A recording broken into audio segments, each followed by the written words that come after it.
Hello, I am Dr. Laura Richardson. I'm here to present clinical leaders in cardiac rehabilitation, clinical exercise physiologist.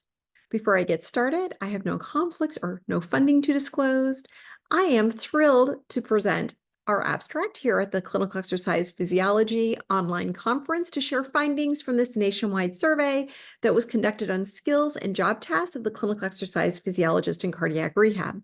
To properly set the stage, it's important to state that clinical exercise physiologists, the CEP, are the only allied health professionals academically prepared to evaluate acute and chronic response to exercise in apparently healthy and those with chronic disease, and to implement behavior change techniques to promote healthy adherence to healthy lifestyles.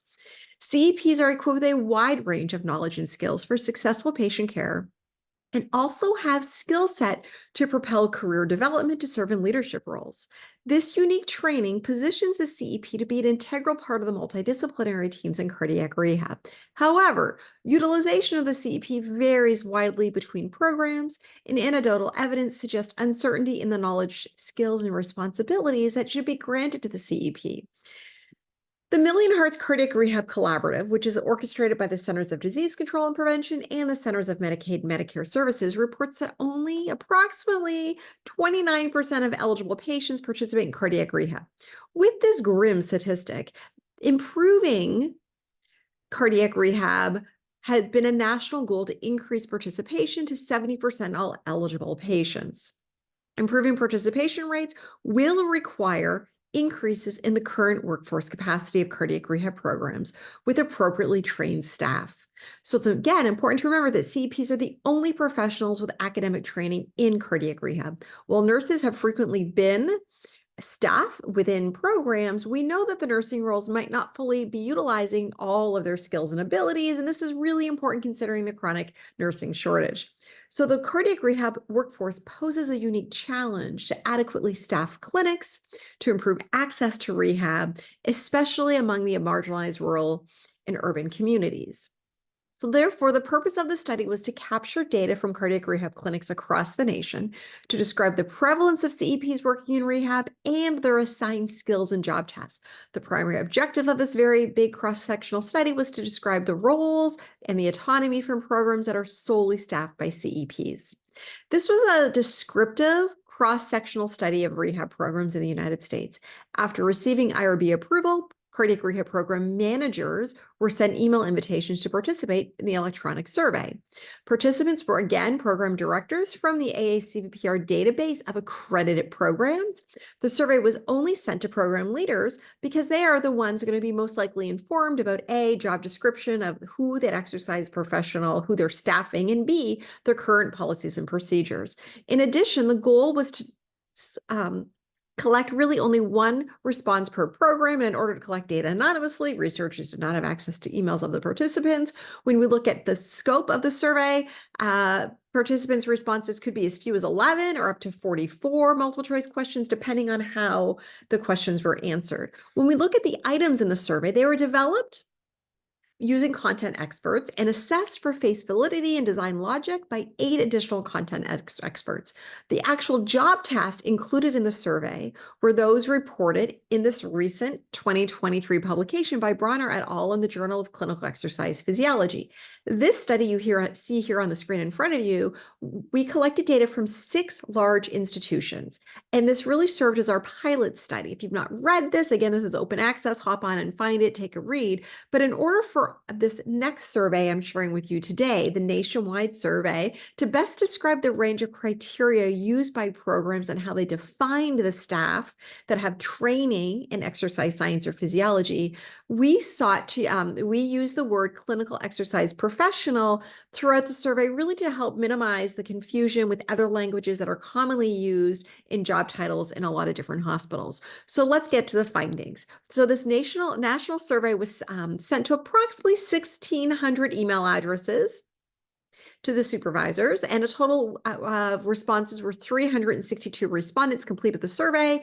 297 were direct cardiac program supervisors. As we explore a little deeper into the data, among those 297 program supervisors responded in the survey that 86% of the clinics staff a clinical exercise professional. Most notable here is that 30 of these programs were entirely run by the clinical exercise professional. Training education for the programs that, again, are solely staffed by CEPs consisted of 93% holding a bachelor's degree, 7% required a master's. When we take a look at the ACSM CEP credential was reported in 73% of the programs. So looking at that minimal requirement of who these staffing are, is that 73% of them with the credential, that would mean that the bachelor's would bring with them a minimal of 1,200 hands-on clinical hours in addition to their bachelor's degree, and those with the master's would have a minimal of 600 hours of clinical hands-on experience with that master's degree. So this really gives us some insight to the level of exposure, experience, education the CEP is required to have in these cardiac rehab clinics. As discussed, I've mentioned that utilization of the CEP really does vary widely across programs, and much uncertainty in the knowledge and skills and the levels of responsibilities the CEP should be granted exists. So this current study contributes to help trying to fill the gap of uncertainty by better understanding the scope of skills. As we see here on the data, I'm showing you 100% of the programs reported that the CEP is able to conduct patient discharge from the program, develops and completes the ITP, that's individualized treatment plan, reviews all patient pharmacology, screens and evaluates patients for entering the program, assessing symptoms, monitoring the patient's EKG during exercise, provides patient education programming. Going down a little bit more, we have more vital clinical skills, 97% completing daily charges, measuring blood pressure, supplemental oxygen, measuring blood glucose, 92% with peripheral edema, 67% assessing lung sounds, 33% administering nitroglycerin.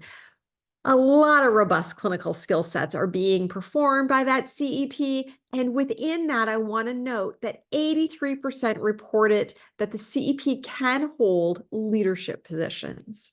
So in addition to the level of autonomy and skills performed by the CEP, 50% here, 50% of our cardiac rehabs also reported that the CEP supervises exercise for the peripheral artery disease, offers outpatient phase 2 pulmonary rehab, maintenance phase 3 cardiac rehab, inpatient cardiac rehab.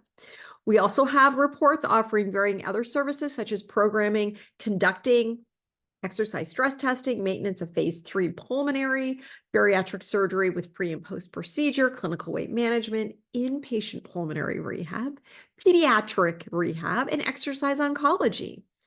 So what I'm sharing with you is that our survey provides very valuable insight into the ability of the CEP that's granted across institutions. Our findings suggest that CEPs are competent to run and oversee rehab, leveraging the CEP practice patterns to serve as cardiac rehab clinical leaders permits other healthcare professionals, such as nurses, to be used in different areas of the healthcare commonly experiencing, we know, workforce shortages. So although we don't have a framework exist for the educational preparation for a career or a workforce ladder, these findings suggest that the CEPs are leaders with a wide breadth of autonomy in secondary prevention programs. The newly released 2023 Million Hearts Action Guide Change Packet identified the goal to secure and sustain the cardiac rehab workforce. So a big focus on the workforce. So what we have here is we're sharing innovative strategies with hopes to improve referral enrollment and retention of patients with heart disease into rehab is going to require an increase in cardiac rehab workforce capacity. This workforce can be filled by CEPs who we know are clinical leaders. So it is our hope that data that we're sharing in this survey will be pivotal for improving communication with hospital administrators, managers to navigate ways to improve utilizations of the CEPs to serve in leadership roles, thereby really enhancing the volumes of patients enrolled in care. I'd like to thank AACPR for helping with distribution of our survey and reaching a wide net of Cardiac Rehab USA, as well as all of my collaborators and their contributions to this giant endeavor as we all are working towards helping with the CEP professionalization effort. So a shout out to Dr. Clinton Browner and Robert Berry of Henry Ford in Detroit, Dr. Aaron Harding of Peace Health in Oregon, Dr. Jill Newsett of the University of Mary, South Dakota, Dr. Jamal Ozimek, the University of Illinois at Chicago, Patrick Sapp Savage of the University of Vermont Medical Center, Dr. Ash Walker, the University of North Carolina at Pembroke. If you have any questions at all, here is my email. I look forward to chatting and sharing more, and I'm very grateful to share our information with you today. Thank you so much.